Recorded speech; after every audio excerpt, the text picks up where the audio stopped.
Ohayo gozaimasu. Welcome. Welcome to this fantastic event, Dadc, Common Exhibition for Advanced Technologies in Japan. My name is Olivier Dadc, and I'm a professor of Aeronautics and Astronautics and Engineering Systems at the Massachusetts Institute of Technology in the United States.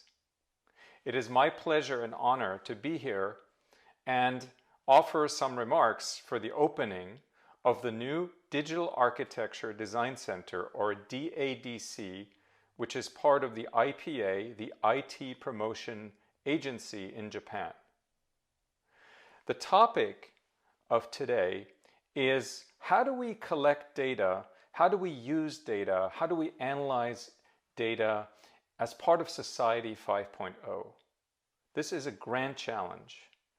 We at MIT have been researching the question of how to advance society in terms of technologies, social organizations, and also the legal structures in an integrated way for many years. Back in 2011, we published a book called Engineering Systems, Satisfying the Needs of Humanity Through Complex Technology. In this book, we describe how society can be thought of as being made up of multiple layers. One layer certainly is the physical world around us, the world of complex information systems, the world of transportation systems. In this picture, for example, you see a major project that was completed in Boston more than a decade ago, the Central Artery or Big Dig project. It required essentially $15 to $20 billion to create new transportation infrastructure, to put all of our highways under the surface and have multiple layers of light rail, subways, and other infrastructures tightly integrated while the city continued to operate. This is the complexity of the physical world. But we also need to take into account the complexity of the information world. The amount of data that is being collected every day from individuals like us, from physical infrastructure and machines, is enormous. Trillions and trillions of bits of information are being generated, collected, and circulated through the internet. This is the grand challenge of Society 5.0 in Japan and around the world. Architecture for Society 5.0 is the question of data ownership. If we think of it as a triangle, we have on the one hand individuals, we have on the other hand companies, and on the third side we have the government. All three of them have a vital interest in the availability and security of data. The question is, who really owns this data? This is a fundamental and very difficult question to answer. In the United States, we see that companies such as Google, Amazon, or Facebook have a strong claim of ownership of data, and they have figured out how to monetize this data in terms of billions and billions of dollars. Now, this has also led to some backlash and some abuses of the system. In Europe, we see that the private data ownership rights of citizens are taken extremely seriously and are anchored in European legislation. The question here is, has it gone too far, and does it actually hinder the development of society? Does it dampen innovation? A third example would be the situation in China, where the government in China at multiple levels has digitized very quickly and is using the data in ways that will keep society safe, but could also lead to abuse and perhaps even a surveillance state where the government has too much information about its citizens. So this is a very difficult question, and an interesting question to answer by the DADC and the Society 5.0 initiative is, where will Japan fall on that spectrum? I have no doubt that the research and the demonstration projects that will be done by DADC and the IPA will lead us to new answers, will fundamentally change the way that this problem is thought about not only in Japan, but worldwide. So with this expectation, we at MIT are delighted to be a part of this initiative.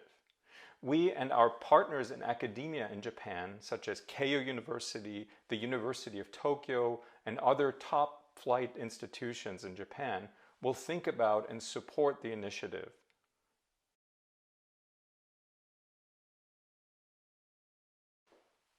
One of the biggest challenges we have faced, perhaps in the last 50 years as a global society, is of course COVID-19. This pandemic has exposed weaknesses in the fabric of our societies, but it has also led to the acceleration of digital transformation. I see this very strongly in the area of education, where within a matter of a few weeks, we had to switch essentially over 2,000 classes to a fully digital format. We are now teaching on Zoom with thousands of students remote, and we're teaching in a way that is very innovative, sending students materials to their homes, collecting information from them, engaging them in the virtual world. We look forward to returning to the physical classroom, but in the meantime, I am convinced that COVID-19 will support and accelerate the digital transformation in society at multiple levels. We recently published a paper on COVID-19 in the journal Systems Engineering, where we proposed essentially a three-layered architecture with information being collected about the pandemic at the local level, at the regional level, and at the strategic national level. Building such C4I systems, these are systems that are there to command, control, give us visibility into what's happening in society and help us make better decisions that are not global decisions for everybody, but decisions that are truly optimized for the local, regional, and national situation. Therefore, let's look at COVID-19 not only as a threat to society, but also as a chance for digital transformation, as an accelerator for digital transformation. Finally, I would like to conclude and mention that I think what is very important for Society 5.0 and for the initial phase of the setup of the DADC, the Digital Architecture and Design Center within the IPA, is a set of demonstration projects. The DADC has chosen 3 areas as its primary areas of focus. The first area is smart security. Smart security and safety are absolutely essential. If we cannot guarantee the physical safety, the security and safety of our data, we don't have a way to build trust with the population. So I think this is an excellent choice. The second area is in the area of mobile and autonomous robotics. Japan is known as a world leader in robotics, and we see robotics penetrating now in different levels of society. For example, in logistics and supply chain, of course in manufacturing, but even in healthcare. How will these robots interact with us humans? Can we work with them collaboratively side by side? What is the information that we need to have about the robots and the robots need to have about us? And finally, the third area of focus is the area of mobility as a service. Increasingly, people are not excited about owning their own vehicles, about investing heavily in the mobility infrastructure, but they want to use mobility, whether it's in the air, on the land. They want to use it conveniently and safely.